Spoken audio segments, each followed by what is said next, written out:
Star Sitdown. I am not squinting at the camera. And this week we have my friend from the Comedy Association, Hayden Hartrick. What's up, Hayden? What's up? You know me for a long time. You should know my last name's pronounced Hartrick. Dude, I have always messed that up. Dude, I always thought it was because like I'm looking at your name now, there's definitely hmm an R. There's the R before the P. I've misspelled it a lot too. Like while we've been friends. I don't know. Have you ever noticed that? I've never seen you write my full name. I've misspelled it a lot. Wow. Well, honestly, bro, we're even because you forgot my birthday yesterday. So Okay. Yeah, I did. That's yeah, that's no, that's you did. very true. Yeah, you did. I was like, all right, I'll see you tomorrow, and you're like, oh, okay, cool. I was like, it's my birthday, but oh, I didn't really know. Like, you didn't tell anybody. I was like, I told everybody. So Okay. it I can't defend my actions. doesn't matter. How have you been, bro? You know what? I've been pretty good. I'm really happy to be back in San Marcos, back in the school swing of things. I feel much more productive now than I did back when I was staying at home. Because staying at home has its own brunt of challenges, but I'm very happy to be back in San Marcos, doing much better now than I was a few weeks ago. Dude, it's crazy because like before we left, we were about to do my sketch. We're gonna do White Dads, and like hmm I I was was so ready to come out in my underwear. dude, that was that was gonna be funny. I honestly forgot about that. I haven't read it in a long time. But dude, like I was really excited to like to get that going, and then like all this stuff happened. How's the Comedy Association been like online and everything? Well, it's been good. This summer we did a lot of our meetings digitally. Lots of them were just a lot more casual because it wasn't the school year. But now that we've hopped back into the school year, we've been doing all of our meetings through Zoom, and it's been going extraordinarily smooth, in my opinion. Yeah, like obviously when you're going and doing something like comedy, especially something like improv, and you go from being in person to being digital, you kind of have that fear that you're going to lose out on elements of comedy. Mhm. But in all honesty, what you lose, you gain like new ways of doing things because it's digital. Like you can do like sound effects and stuff like that, and stuff that's a lot harder to accomplish in a physical medium when you're digital, if that makes sense. No, yeah, it makes sense. So, are you guys still doing? Are you guys still gonna do a showcase every month? So we do, yeah, we're doing shows every month. We're trying to do shows every month. They are going to be at the end of the month like usual, but because of how the world is, we are going exclusively. They're going to be basically like these big 30-minute to hour long shows, like that are pre-recorded stuff. And they're going to be streamed through YouTube and possibly our Twitch channel. So you guys are gonna pre-record like are you guys still doing stand-up, improv, Mm. sketch, and Sketch, stand up, and improv. Yep. you guys are gonna like pre-record it and then just like do a premiere on YouTube? Maybe like Uh, a time instead of just like so my question is, are you guys gonna like do it live? Like uh, live stream the pre-recorded taping or just like a YouTube premiere where you set a time and you guys can all watch it live. You know what I'm saying? we're gonna do it for the especially for this first one, because it's a lot of experimentation. We're doing it where we have a pre-recorded thing and we're streaming the pre-recorded video so that there's still like that element of like people want to be there to watch, and like there's going to be things that are exclusive to just the big chunked recorded thing, but like everything in there is going to be pre-recorded. uh but with like improv and stand up and stuff, obviously it's just like the first takes of stuff. They're not trying to go over people's heads and be like, oh, we're just going to do improv until we get our best scene. But it should be fun. There's a lot of like logistical things, and as the show dates gets closer, we're we're just gonna have to figure it out as we go. Yeah, I mean, I don't want to ask you like too many questions about it because obviously like it's a huge transition. You know what I'm Mhm. saying? How has like stand up been like through Zoom? That's really fascinating to me. Well, in all honesty, I think stand up had the least adjustment through going into this digital medium. Because, I mean, as you know, at our stand up meetings, lots of them are writer circles and like pitching jokes and talking about jokes. And lots of that stuff just is easily done over Discord and over Zoom and stuff because you just do your jokes and, you know, all of your jokes is about how you tell it. Obviously, there's like some things that are a little bit difficult to do over Zoom. Um, you know, like I have bits that I'm working on that are really like prop heavy or really movement intensive that are a lot harder to pitch. But you know, it's been pretty easy with with the transition into Zoom and stuff. Are you doing you? I know you're doing sketch. Are you doing improv too? So I'm not. So the Comedy Association has their improv troupe PIS, the People's Improv Society of San Marcos. I'm not on PIS, but I do attend the general improv meetings, and I'm honing my improv skills, stuff like that. So what has sketch been like? Because I obviously like for people who don't know, obviously you have to pitch it, see if everyone likes it. Then a few get selected, people vote for them, and then once people vote for them, they get approved, and then you guys like produce them and cast and everything like that. What's that been like over Zoom? Because I can't like Well, I can obviously imagine them like writing scripts, showing it to everybody, doing a read, but like the casting, the rehearsal, the auditions. so with sketch, over the summer there wasn't shows, there wasn't like this selection process and stuff. So a lot of times, like over the summer, it was very much just, hey, if you write something, bring it to the meeting and we'll read it and give notes and stuff. But now that school's actually gotten back in session, we are doing. We just had our read through, and the process is a little bit different. There's a selection committee of like the chairs of the thing. They're more involved in selecting rather than it just being a vote, so that there's less of a bias in just like popularity. Yeah. um but we had our first sketch meeting like 2 weeks ago, and then last week was the final week for sketch submissions. One of mine actually is selected for this month's show. Oh, nice. It's called The Scat Man. I'm excited for it. We're having auditions for it today, so it's going to be interesting to see how that works. But obviously, all of like the sketches that are being filmed are really, really small cast things. Yeah. Like one or two people, because you can't have more than that and be safe. What date are you guys looking at for the showcase? We don't have a solid date yet. As usual, we're looking at doing them through the end of the month, but most of this stuff is going to, if something changes, it's going to have to, change our show date. But all of that stuff can be found on our social medias. If I can do a shameless plug, they're all Yeah. Plug, man. I got you. they're TXST comedy. That's on Twitter, Facebook, Instagram. I believe those are all the ones we have. And then our YouTube channel is just Comedy Association. There's a little image of a rubber chicken. And those are the ways you can like keep up to date and figure out our show dates. And as it becomes like a finalized date, we'll put those on there. Last time I saw you, we were at Lazy Days. Mm-hmm. We did stand up. I went on right after you, and we had a lot of fun. And like, because you're a good stand-up comedian. I love watching you perform. Shut up. Thank you. Thank you. But like, I like it really sucked because after that, that's really when I wanted to like go hard, like in stand up. Like, I had a plan. I was gonna do the funniest person in Austin, the competition in May, that got canceled, and I don't know if I think it's the Austin Comedy Club.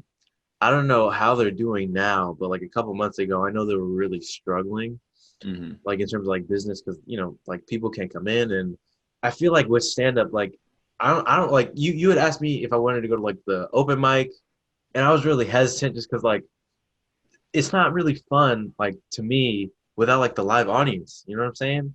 Like I Mm-hmm. think that's where like a lot of the joy comes in, and then like after talking to people and like having fun and joking.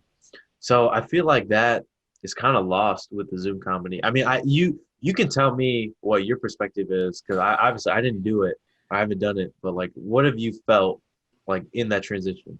Yeah, so we had our first like digital open mic pretty recently, and it went a lot better than I thought it was going to go.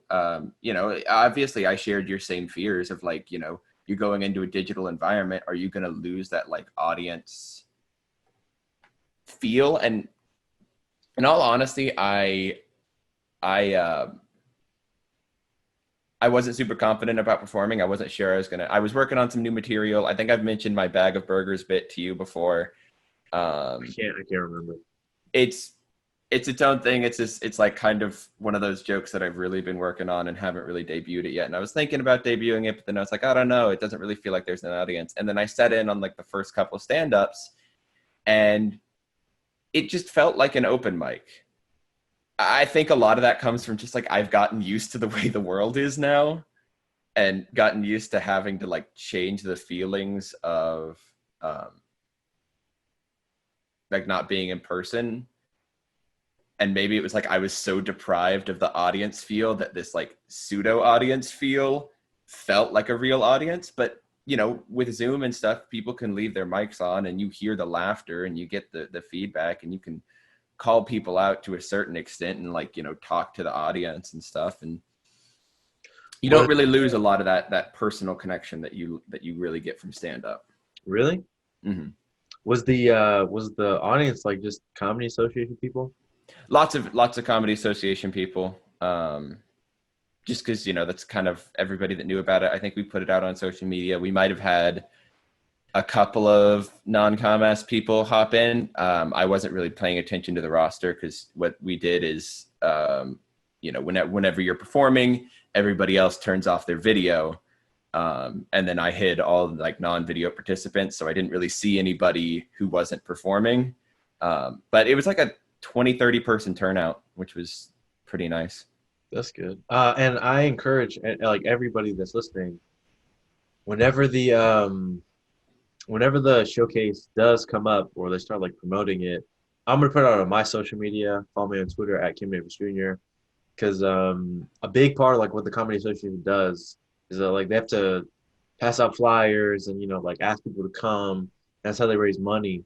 And like now can't really do that. So Mm-hmm. I will attest for a lot of the people in the Comedy Association, even though I don't get along with everybody, that even like everybody there works hard and they want to put on good stuff. So yeah, I you gotta let me know, Hayden. Like I will. let me know because like I said, like my experience with the Comedy Association, it wasn't bad, but there were like little things that I saw where it was like why is it like this like I felt like the open mics in San Marcos, like they were fun, but I felt like it wasn't like the reality of like stand up, if that makes Mm-hmm. sense. Because I felt like they weren't only at the time because one I think it was it not Wake the Dead, it was Cops and Grain. It shut down. So there were only like two mics a week. And it was just like the same people coming in over and over again. And I Mm-hmm. found that hard to like try new material or like I'm trying to like work on old material. It's kind of hard because you don't really get the same punches like with laughs as you would because they've heard it already. You know what I'm saying? And like Mm-hmm. even if you change it up a little bit, I feel like that's like really limiting. But I also feel like some people who like just want to do like stand up for fun and just like, hey, I like it, I'm gonna feel like advantageous, might find that more comforting. So I felt like part of me felt like being part of this like comedy association and like doing stand up only in San Marcos was limiting because it's like people don't want to hurt your feelings. And Mm-hmm. like me, like if I go on stage and I do bad, I want to know I did bad. I want to Mm-hmm. like I want to bomb, like legit bomb. So that way, like I'm like, all right, I have to get better, you know. But if Mm-hmm. people are like, ah ha ha ha ha, like laughing subtly, and just trying to make me feel good, that's like that's making my progression stagnate. Do you feel the same way? Because I've talked to some people in the like stand-ups locally, and they felt the same way. And I'm gonna ask you how you feel about that. Yeah, so I can definitely see like that feeling. I mean, I wasn't as into the open mics, and I wasn't going as much as because I was still pretty new to stand up when the world went to shit. Yeah. Um, am I allowed to curse on here I'll bleep it. moderately? I'll bleep it. I'll bleep it. Okay. um, uh, but I definitely get where this like feeling is coming from because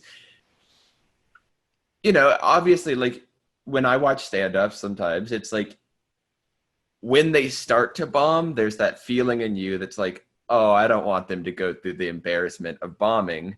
But it's an important part of being a stand-up. And I think what's the important part is like if you make the right friends with people and you are friends with people, like like the stand-up chairs and stuff, they'll give you honest notes. They'll be like, hey, this is what happened. Like this joke wasn't as good as it usually is, or like maybe you could mess with that punchline. And I think you're never going to have a full audience that's like no pity laughs whatsoever, but I think at the very least it's easy to tell the difference between pity laughs and between real laughs.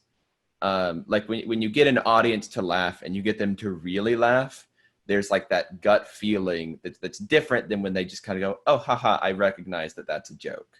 Yeah.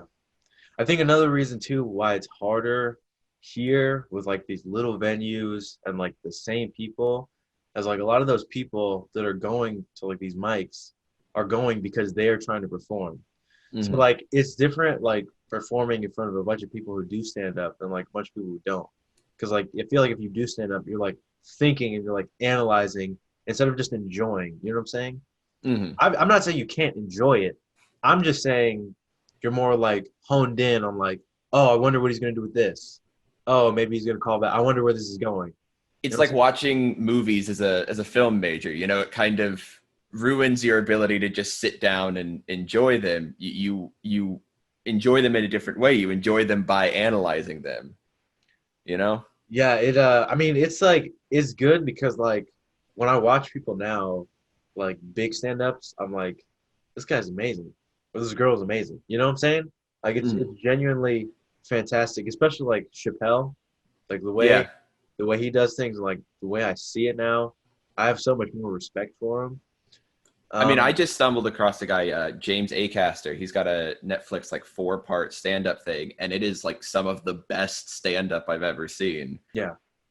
So I think you're right. Like in that aspect, you can kind of enjoy it more.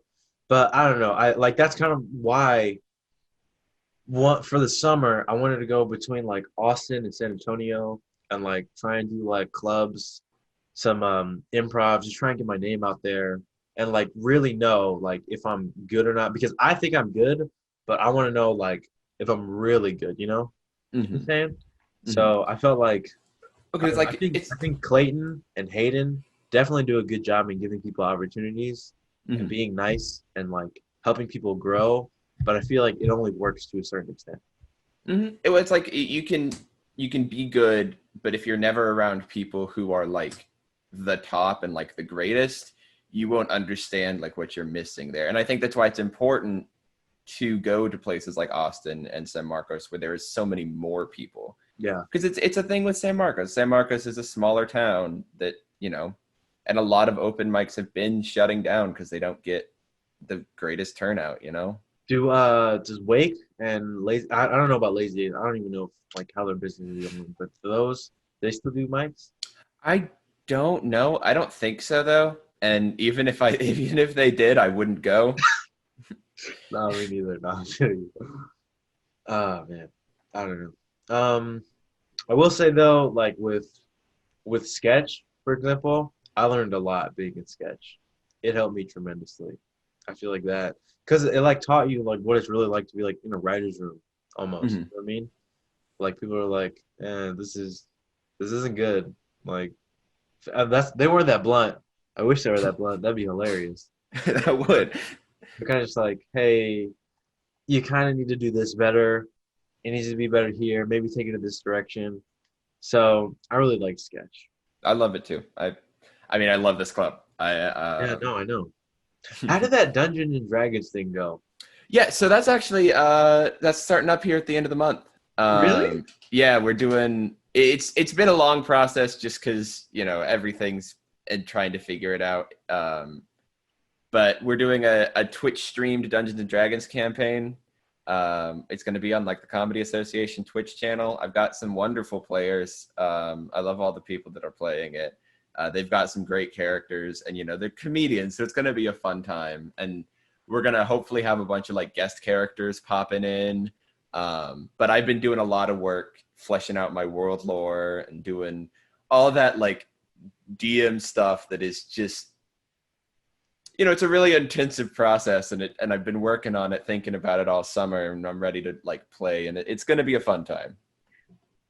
I remember, when you started it, and I was like, yeah, like I'll do it, and then like I was around the people who were like really hardcore, and are like, this is my character, this is their stats, I want him or her to do this, and I was like, I don't think I should do it. Like it just because you were like, hey, this is open to newcomers, like don't be scared. And I was like, man, these people are really hardcore. I don't know if I should do this. I'm a huge advocate of everybody should play Dungeons and Dragons at least once.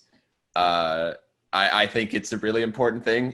It's helped me like legitimately in real life with my like social anxieties in a certain extent, if that makes sense. Really? Yeah. Like I think I told you this before, but like my freshman year of high school, I Googled how to make friends.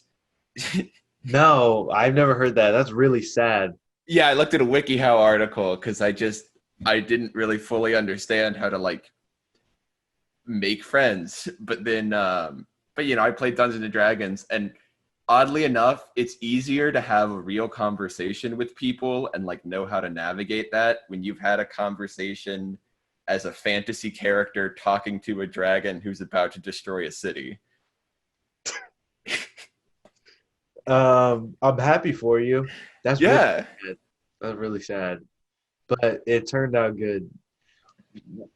What? Like you Googled like how to make friends? Like Yeah, so I joined my theater in high school, and it's like it was a theater department. There was already established like friend groups and stuff, and like I saw these friend groups, and I didn't understand how to make a friend group, and I was just kind of lonely, and like everybody there was nice, and they're wonderful people, and I love most of those people to this day.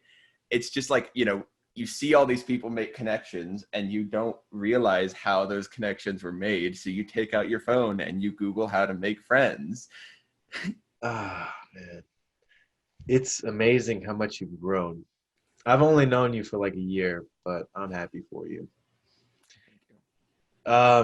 Jesus. um uh I don't I know. could have sworn I told you that before. I love that story. No, it's okay. You're told everybody, so including me. Mm-hmm. That kind of threw me off track a little bit. I'm not gonna lie. Like I always try and think of the next question to ask. Mm-hmm. Jesus. So,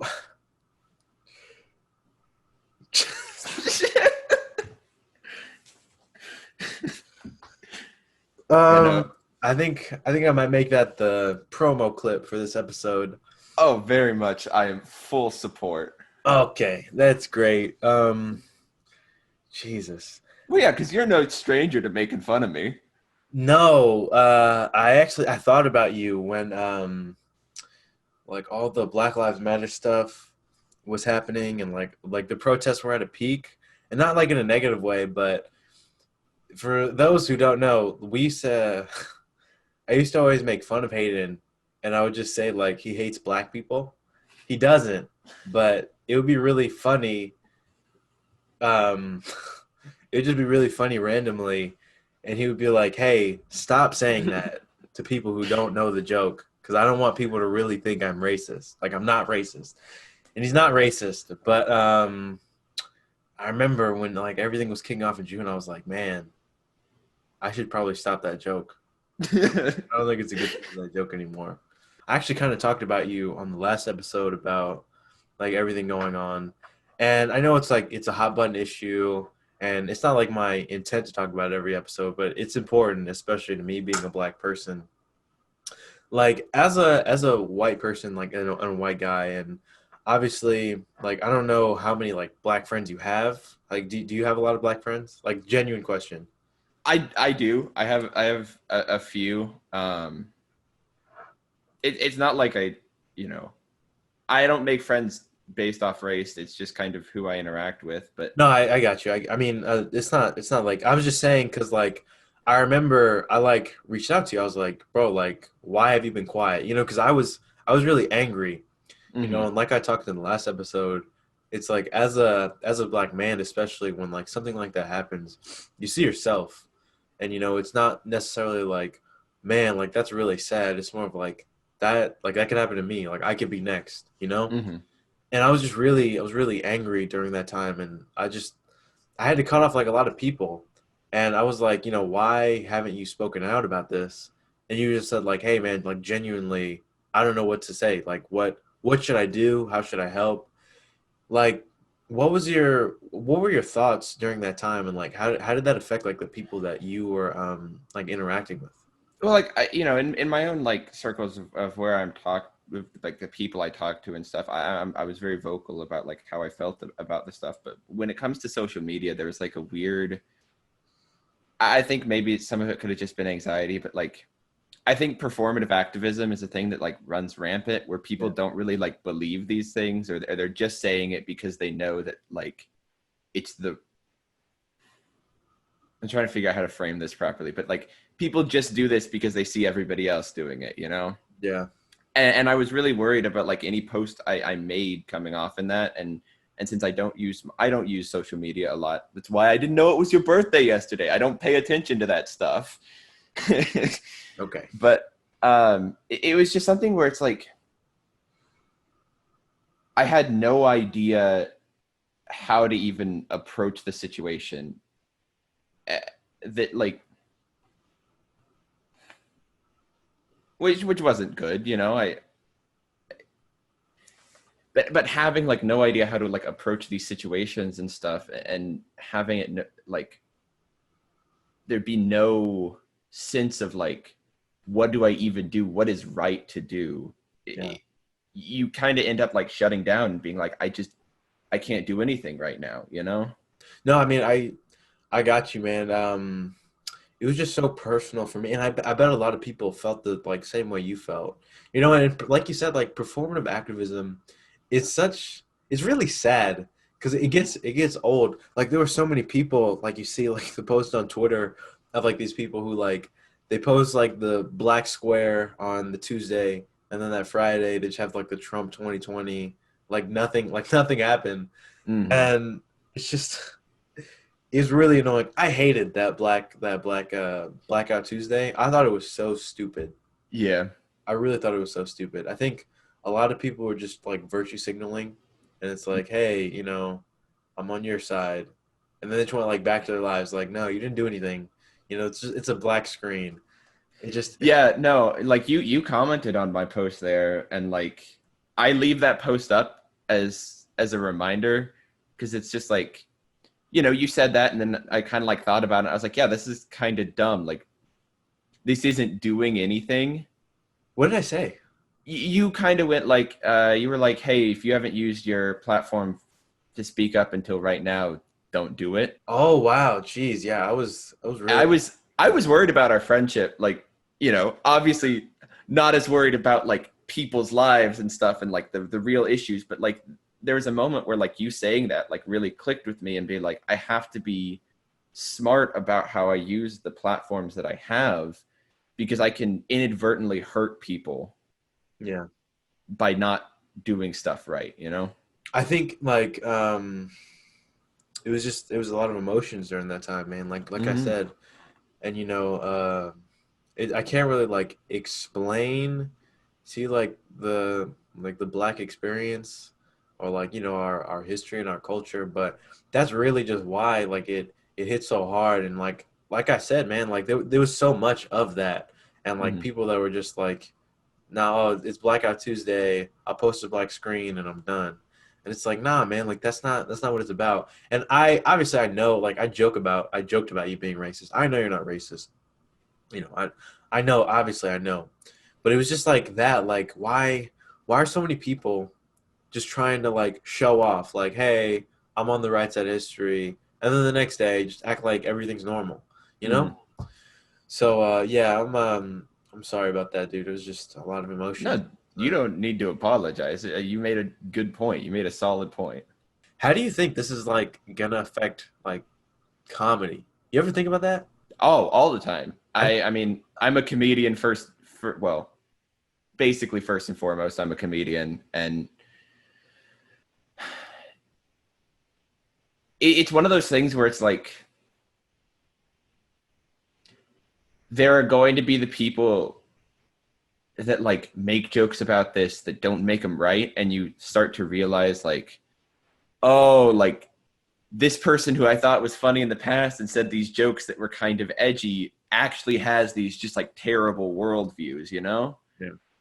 And then I think there are the people that are going to be able to like capitalize on this. And comedy is always a way as people that we can, I think, expose things in the world that aren't right because, you know, you make people laugh and then it sticks in their head and then they start thinking about it. And I think the people that you know make jokes about these and do them in the right proper ways can honestly help people, like help the message sink in a little bit more. I hear you, man. I hope, because I feel like when we talked about Chappelle, what Chappelle is like the master at, and he's talked about this a lot, like in the past. When Chappelle like goes off and like he says something that's like not funny, it's interesting. Like it's interesting enough and it captivates like your attention. And he's able to like go back and forth to where it doesn't feel like he's lecturing to you, you know? Mm-hmm. And I'm interested to see how some people try and do that, and like they might like bring up these serious topics, and instead of like doing like a comedy, like a comedy show, like they're just doing a TED talk, you know. I'm interested to see how that affects it. I don't I think it's going to be interesting how audiences react to race based jokes now, you know, because like everything has become like so progressive, and like obviously like I think being progressive is good, but like sometimes the stuff that you're not supposed to talk about is the funniest, you know. Mm-hmm. So I I don't think it's like Clayton, who is the chair of one of the co-chairs of the stand-up thing. He's always said like, your if you're going to delve into like dark humor, it needs to be twice as witty as it is dark. yeah I think Because it like people bring up dark humor, and I have all my whole opinions about dark humor and where the line is, and it's just like people bring up dark humor, make a subpar joke, and they're trying to get like the shock value of it. And then there are people that bring up like deep terrible issues and can make like rooms erupt into laughter, you know? yeah. Do you know Daniel Sloss? I do. I watched his stuff recently. Dude, you saw the one you saw his bit about his like his sister, and how Mhm. like she was she's, she's like she had Down syndrome or she's like Mhm. special ed or something, and like the whole room was just quiet. And then like as soon as he's like, "It's my sister, I can talk about it, it's whatever," and they just made everyone laugh. Mhm. That's what I'm talking about. Like I want to see some stuff like that. It was Well, insane. Daniel Sloss is his own beast. He kind of has that mastery over how to talk about dark subjects Yeah, in a no, way he that does, is, yeah. yeah. Because have you heard like his stand up special has broken up like thousands of couples? Really? Yeah, because if you don't remember, for the people that don't know, in his like second bit, he makes this wonderful metaphor about how relationships are like jigsaw puzzles, and how like it's not, if your person isn't helping you complete your jigsaw puzzle, like, what's the point of the relationship? And he brought like a new light to it. And it was one of those things where it's like, even now it like holds in me as I start like new relationships and stuff. And it's like something that I'm always kind of thinking about. And he's like, he is brags about how many couples have broken up because of his metaphor. That is sad. Mm-hmm. That is sad. Because he talked about, he was like, you only really, so there's how many billion people in the world and you fell in love with somebody that like went to high school with you? Oh, okay. I think that was really funny. I thought Mm-hmm. that was true. Oh man. Um, honestly, are you excited about like Rogan moving to Austin? I haven't heard anything about that. I Yeah, don't really pay attention to Joe Rogan, yeah. but I watched some of the episodes of his podcast, like when he has really good, interesting guests. And he's like decided like he decided like in July he's moving to Texas, and like pretty much everyone knows it's Austin, but like I'm pretty excited about it too. Like I think Austin's gonna be like revitalized when it comes to comedy, and like mm, so many more people are like gonna go out to like clubs because they're like, oh, maybe Rogan will show up. Kind of like Chappelle with like Ohio, like people go to the Dayton Funny Bone because they're like, oh, maybe Dave will show up, and that's how like the Dayton Funny Bone like became like the Dayton Funny Bone and how everyone knows it. I hope the same effect happens in Austin. I think it's a really exciting time. Well, it's not because we're in a pandemic, but it's going to be in the future. yeah, as soon as that finishes, I mean, I'm ready to get back into going to Austin because, like, I think last semester I was getting to a point where I was going to Austin almost weekly or bi-weekly, just watching comedy stuff and getting ready to like interact with stuff. But yeah, no, I'm excited. I'm excited for where the world goes after this. Me too, man. We have plenty of time. I thought we were almost out of time. I think we have like 50 more minutes or whatever. This has been a good podcast. We've been Yeah, all. thank I, you I so like. much for having me on. Are you still gonna do that podcast with Alex? Yeah, we've been talking about it. Obviously it's been on hold until we're back in person together, but I still want to do it, and we've had a couple of ideas of different ways to do it. Dude, in person is the way to go, man. I was really upset, like all this stuff happening. Like I got this position, which I'm really grateful for. I love it. It's just so unfortunate. Like we couldn't set up like the studio, have the Mm-hmm. lights, the microphone. It's just so much better, you know. Like this is cool. Like obviously I love this. I love podcasting. I love talking to people, having great conversations. But like an element is lost, you know. Mm-hmm. It sucks. How is Alex? Alex, Alex, no, he's like the nicest, one of the nicest people. I love Alex so much.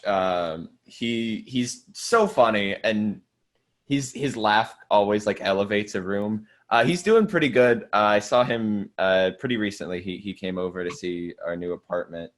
Um, he's doing great. Yeah. I after one of the showcases, I think it was like in November, I think. Yeah, I think it was around November. He gave me like one of the nicest compliments I've ever heard. He was like, Kim, I like you're funny, but like your funny is different. Like you talk about these subjects and they're weird subjects, but you make it work. And it's very interesting because you go these places that people don't go. And like I was just standing there, I was like, dude, what? Like, thank you. Why did you have to go so deep? He's like, I don't know, man. I just like you.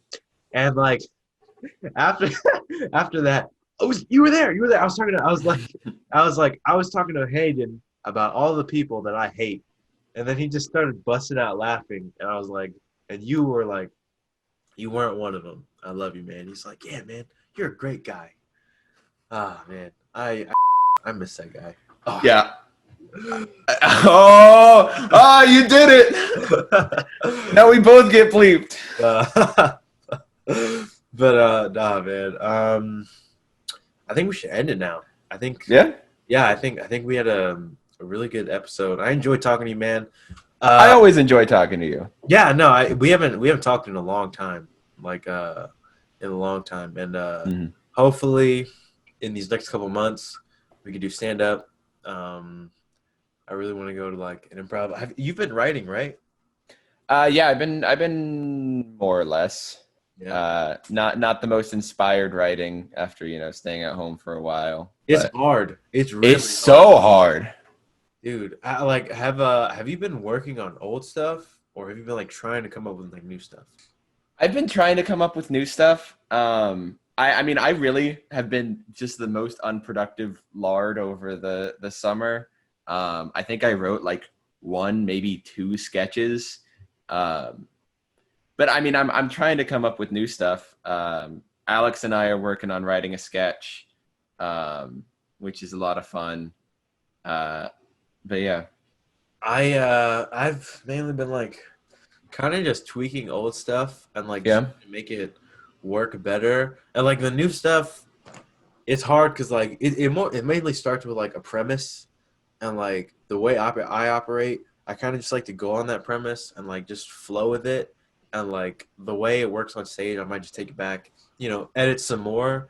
But like I feel like without like the ability to kind of like go up there and test it, I don't want to touch anything too much. You know what I'm saying? hmm. And for the sketch that we want to write, you know what my problem is, What's honestly? that? I I have a fear of like not being like original.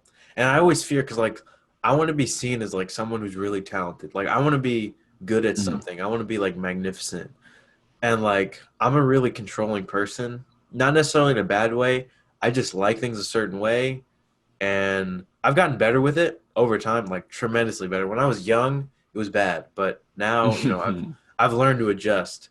But like when we started writing that sketch, like, it was my idea. And like another reason why I'm scared is like sometimes I'm like, maybe I'm not original. You know what I'm saying? Like Yeah. maybe I'm not like I'm always writing with people. Like maybe I need like my own ideas. And I mean, I've talked to like Natalie, my girlfriend, about it, and she was like, I think you just like writing with people. I don't think it has anything to do with you not being original. But I just have that fear. And like when we were working on Wonderwall, I was like, maybe like I'm not. Maybe I should just let him write it because like he likes it so much better and like just give him control. Seriously, dude, like that's how my brain operates. I've gotten better, but like I never told you that. I never told you that. Hmm. Get better with that, bro. It's hard. It's that hard thing of because I totally get what you're saying about like wanting to be original and wanting to make sure like you are your own unique person because that's everybody who's a performer. That's what they want, you know? Yeah. Nobody goes into performing because they like being part of the crowd. No. Um, but it's a difficult thing to navigate. And I always love writing with people. I think I have much better ideas when I have somebody there to bounce stuff off Me of. too. Me too. It's just better. I think you come up with funnier stuff when you're not just sitting in a room looking at your own computer in your own head. Dude, I agree. It's just that whole thing. It was like just the fear of like, because a lot of the sketches I've wrote have been with other people, you know? And it was like, why don't I write something on my own? Like, why do I need somebody else? You know? And it was just that fear. And like, I got in my head, and like every time you were like, hey, let's work on the sketch, I would be like, maybe. And that's why. I think now that like I've talked to you about it, we can go back to it. Oh, And I'm excited. I love that sketch, and yeah, I no, think it'll be it's really good. funny. It could be really funny. I think if we finish it, we should wait until we can actually do it in person. Of course, I think it'll be much better that way. But Because I remember how excited I was when I finally drove through White Settlement, Texas, and I just like I don't know if you remember, it was like 11 o'clock. I texted you. I was like, I know where White Settlement yeah, no, is. no, I remember, dude. That is a horrible town. That is a horrible. Oh, terrible! And I am ashamed that my hometown is in the same county as that town. Okay. Yeah, that's not good. And especially like you learn about the lore of the name, and they were like, "Hey, white settlement is racist. Let's change it." And everyone was like, "No." They just never Yeah. changed it. No, they just never changed it. That was I forgot about that. I really did. I forgot about that. But all right, man. Yeah, we'll work it out. I really appreciate you coming here. Oh, thank you so much for having me. Remember TXST Comedy and Comedy Association on YouTube. Follow us for shows and stuff. They'll be funny. They will be funny. Or your money back. You're gonna give them their money back? Yeah. For the free show. I'll reimburse you for the free show if you. That's why I was like, I don't. Okay. Anyway, I love you, brother. Thanks for coming on. Love you too, my man. I will talk to you later. And yeah, Star Sitdown, episode 2. We're done. Every Friday. Every Friday. Every Friday. See you guys later.